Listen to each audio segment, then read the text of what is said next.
तो second wave है, third wave की आशंका है। सोचिए ना, ट्विटर के अधिकारी वहां हंस रहे होंगे कि यहाँ दो हाथ उनके साथ कर रहे थे और यहाँ तो उनकी छुट्टी हो गई।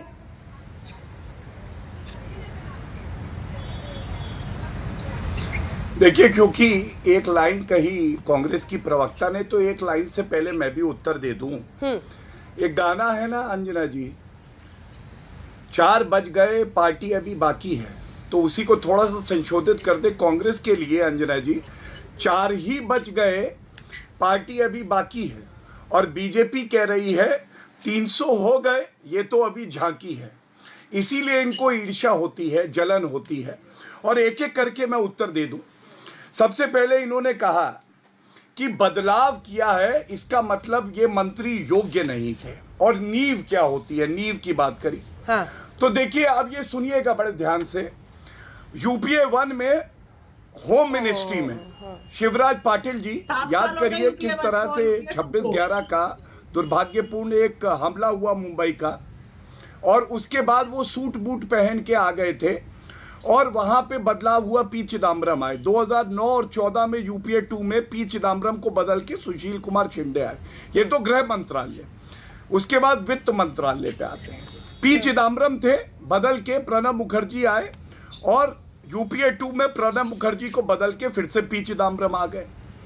एक्सटर्नल अफेयर नटवर सिंह थे, नटवर सिंह को बदल के मनमोहन सिंह जी ने अपने पास रखा ये, और उसके बाद प्रणब मुखर्जी, और यूपीए 2 में एस कृष्णा और सलमान खुर्शीद, और डिफेंस में प्रणब दास से एके एंटनी आ गए। इसमें मेरे सवाल का जवाब कहाँ है? मैं उसी का उत्तर दे रहा हूँ। मैं ढूंढो तो जाने वाली प्रक्रिया में चली गई थी कि मैं ढूंढूं आपके सवाल का जवाब ही दूंगा मैं। मेरे सवाल का जवाब दीजिए ना सर, मेरे सवाल का जवाब दीजिए। कौन सी जादू की छड़ी है मंडाविया साहब के सामने जो पहले उनके सवाल का भी तो उत्तर देना मेरा ही कर्तव्य है। नहीं सर, वो फ्लैशबैक में तो रोज ही जाते हैं सर हम लोग। अभी भी मनमोहन सिंह सरकार के ही एक एक काम और एक एक उनके मंत्री की पूरी हिस्ट्री ज्योग्राफी हम लोग को रट गई है। मुझे ये बताइए ना सर कि मनसुख मंडाविया के पास कौन सी जादू की छड़ी है जो डॉक्टर हर्षवर्धन नहीं निकाल पा रहे थे?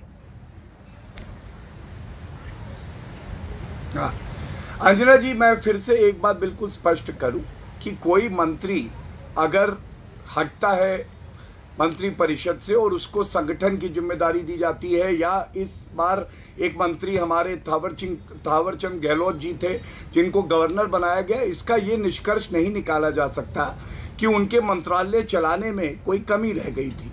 बल्कि मैं ये कहूँगा कि जो पार्टी सरकार बनाती है उसकी एक ही उद्देश्य और एक ही लक्ष्य होता है कि कैसे वो संगठन को मजबूत करे, और वही संगठन रात दिन काम करके, जैसे भारतीय जनता पार्टी ने कोविड समय में भी किया, सरकार को भी मजबूती दे और सरकार जनता की सेवा करे।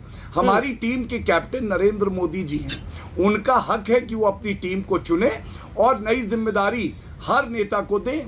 इसमें ये अर्थ निकाल लेना कि उसकी योग्यता में कमी थी, जिन मंत्रियों को हटाया गया, ये उचित नहीं होगा। और मैं एक बात और कहूंगा, अगर आप इजाजत दे तो। बोलिए। देखिए, एक युवा मंत्रिमंडल बनाया गया है, इससे तो कोई इंकार नहीं कर सकता है। मुझे याद आ रहा है जून 2013 में शीश राम ओला, कांग्रेस के मंत्रिमंडल का विस्तार हुआ। उम्र थी 85 साल।